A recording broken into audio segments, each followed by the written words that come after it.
अस्सलाम वालेकुम, this is OD foxtrot from defence outpost. तो आज दो काफ़ी ज़्यादा इंपॉर्टेंट टॉपिक्स हैं डिस्कशन के लिए। एक तो पाकिस्तान एयरफोर्स से रिलेटेड है कि उन्होंने किसी टाइप का एक लेज़र वेपन सिस्टम अक्वायर किया है, उसके ऊपर आज हम लोग फर्दर डिस्कशन करेंगे। साथ ही साथ चाइना ने दुनिया को शॉक किया है, पहली दफ़ा अपना एक 6th जनरेशन एयरक्राफ्ट रिवील करके। उसकी कल ही मेडन फ्लाइट हुई है, फर्स्ट फ्लाइट हुई है, तो उसको भी आज हम लोग वीडियो में डिस्कस करेंगे। वीडियो काफ़ी ज़्यादा इंटरेस्टिंग होने वाली है। लेकिन वीडियो में आगे बढ़ने से पहले अगर आप लोगों ने अभी तक चैनल को सब्सक्राइब नहीं किया तो please make sure to like this video and do subscribe to the channel. सबसे पहले तो उन रिपोर्ट्स की बात कर लेते हैं जो कि पाकिस्तान एयरफोर्स से रिलेटेड आ रही हैं कि उन्होंने किसी किस्म का लेजर वेपन सिस्टम प्रोक्योर किया है। तो इससे रिलेटेड यहाँ पर सबसे पहले इनिशियली ये क्लियर करता चलूँ कि ये जो स्पेकुलेशंस हैं ये सारी एक दो दिन पहले स्टार्ट हुई हैं, जब पाकिस्तान एयरफोर्स ने अजरबैजान वाली अपनी प्रेस रिलीज को इशू किया था। उस प्रेस रिलीज के अंदर, उस वीडियो के अंदर एक डायग्राम थी जिसमें पाकिस्तान के बाकी सिस्टम्स को मेंशन किया गया था। उसी के साथ एक और नया सिस्टम मेंशन किया गया था, स्काई डोम CUS सिस्टम के नाम से। तो ये जो सारी स्पेकुलेशंस और रिपोर्ट्स हैं ये वहां से स्टार्ट हुई हैं। अब स्काई डोम चाइना का एक काउंटर ड्रोन सिस्टम है जो कि हर किस्म के ड्रोन्स को काइनेटिकली और नॉन काइनेटिक तरीके से न्यूट्रलाइज करने की कैपेबिलिटी रखता है। ये सिस्टम जो है बेसिकली 4x4 ट्रक के ऊपर माउंटेड है और किसी भी छोटे बड़े UAV को न्यूट्रलाइज करने के लिए डिफरेंट मेथड्स को यूज करता है, जिसमें इलेक्ट्रॉनिक काउंटर मेजर्स को यूज करके ड्रोन को न्यूट्रलाइज करना, जिसको सॉफ्ट किल कहा जाता है। इसमें कोई भी काइनेटिक इन्वॉल्वमेंट नहीं होती। और दूसरा जो मेथड है इंटरेस्टिंगली, वो एक हाई वोल्टेज लेजर सिस्टम को यूज करके हार्ड किल न्यूट्रलाइजेशन करना। और यही वो मेथड है जिसके बारे में इतनी ज्यादा रिसेंटली हाइप क्रिएट हुई है कि पाकिस्तान एयरफोर्स ने किसी तरह का लेजर वेपन सिस्टम अक्वायर किया है। तो ये असल में एक काउंटर ड्रोन सिस्टम है जो कि छोटे बड़े UAVs को, सर्वेलेंस और रिकॉनेसेंस UAVs को या फिर स्ट्राइक UAVs को स्ट्राइक डाउन करने की या न्यूट्रलाइज करने के काम आता है। उसी के अंदर ड्रोन्स को न्यूट्रलाइज करने का तरीका जो है उसमें एक तो इलेक्ट्रॉनिक काउंटर मेजर्स का दिया गया है और साथ ही साथ एक लेजर वेपन सिस्टम भी दिया गया है जिससे हाई वोल्टेज लेजर को फायर करके उस ड्रोन को न्यूट्रलाइज किया जा सकता है। तो इस सिस्टम को पाकिस्तान एयरफोर्स का अपनी प्रेस रिलीज में मेंशन करना इस चीज को शोकेस करता है कि या तो पाकिस्तान एयरफोर्स ऑलरेडी इस सिस्टम को अक्वायर कर चुकी है, चाइनीज स्काईडोम CUS सिस्टम को, या फिर इन प्रोसेस है और जल्द ही फ्यूचर में इस एंटी ड्रोन सिस्टम को या फिर काउंटर ड्रोन सिस्टम को पाकिस्तान एयरफोर्स प्रोक्योर कर सकती है और अपनी फ्लीट में शामिल कर सकती है। अगर शॉर्ट में इस सिस्टम का या इस जैसे सिस्टम्स का आपको पर्पस बताऊं तो वो ये हो सकता है कि पाकिस्तान एयरफोर्स ने इन सिस्टम्स को अक्वायर किया हो एयर बेस्ड डिफेंस के लिए। जितनी भी सेंसिटिव रेडार इंस्टॉलेशंस हैं, एयर डिफेंस इंस्टॉलेशंस हैं, उनको प्रोटेक्ट करने के लिए लॉइटरिंग म्यूनिशन से छोटे ड्रोन से इन सिस्टम्स को उन साइट्स के ऊपर डिप्लॉय किया जा सकता है, ताकि जो इन छोटे और निम्बल ड्रोन्स का थ्रेट है जो कि आजकल बहुत ज्यादा इश्यू क्रिएट करता है, एक छोटा सा ड्रोन पूरे एक एयर डिफेंस साइट को न्यूट्रलाइज कर सकता है या फिर रेडार साइट को न्यूट्रलाइज कर सकता है, तो उनके खिलाफ ऐसे सिस्टम्स को डिप्लॉय करना जो कि वेरियस मेथड्स को एस्टैब्लिश करके उसको न्यूट्रलाइज कर सके, तो ये काफी ज्यादा इंपॉर्टेंट और वाइटल चीज है। बाकी दूसरी न्यूज की बात करें तो जैसा कि कल आप सब लोगों को पता चल ही चुका होगा, चाइना ने कल पूरी दुनिया की एविएशन इंडस्ट्री को या फिर एविएशन कम्युनिटी को हिला के रख दिया है। उसकी वजह यह है कि कल दोपहर के करीब ट्विटर के ऊपर कुछ वीडियोस नमूदार होती हैं जिसमें एक स्पेसशिप किस्म का जहाज फ्लाई करता हुआ दिखाई दे रहा है। उससे रिलेटेड काफी सारी वीडियोस, पिक्चर्स आई, जिसको सबसे पहले कहा गया कि ये एक CGI वीडियो या फोटोज हो सकती हैं, लेकिन बाद में ये चीज कंफर्म हुई कि ये वाकई में ही ओरिजिनल एयरक्राफ्ट है, ओरिजिनल एयरक्राफ्ट फ्लाई कर रहे हैं और ये चाइना का 6th जनरेशन एयरक्राफ्ट हो सकता है। जब ऐसी चीजें कंफर्म हुई तो ये सब एविएशन एंथुजियास्ट के लिए एक बहुत ही ज्यादा शॉकिंग चीज थी, क्योंकि इससे पहले हम लोग 6th जनरेशन के प्रोजेक्ट्स के बारे में सुनते आ रहे हैं। जो अमेरिका है वो अभी एनगैड के ऊपर काम कर रहा है और चाइना ने भी, जहां तक पब्लिक को पता है, कि उन्होंने mock-up displays, mock-up model 6th generation aircraft के जुहाई एयर शो में शोकेस किए थे, लेकिन किसी को भी ये नहीं था पता कि चाइना एक्चुअली इस फील्ड में बहुत ज्यादा आगे बढ़ चुका है और उन्होंने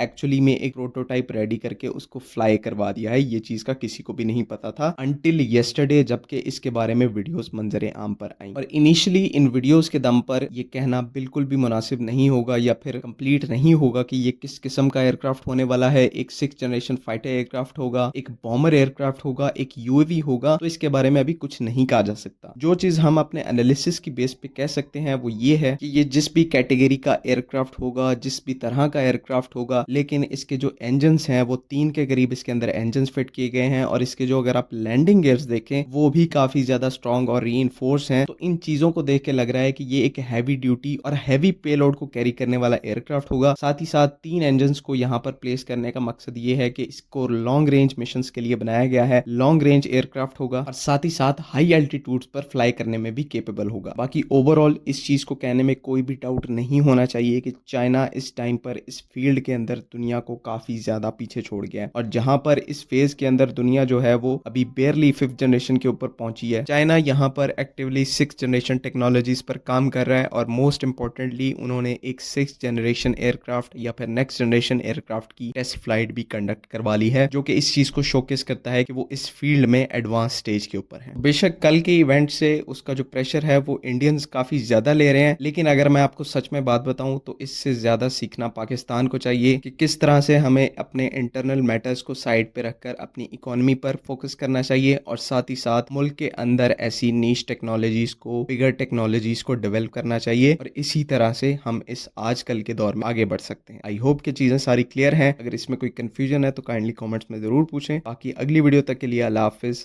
पाकिस्तान जिंदाबाद।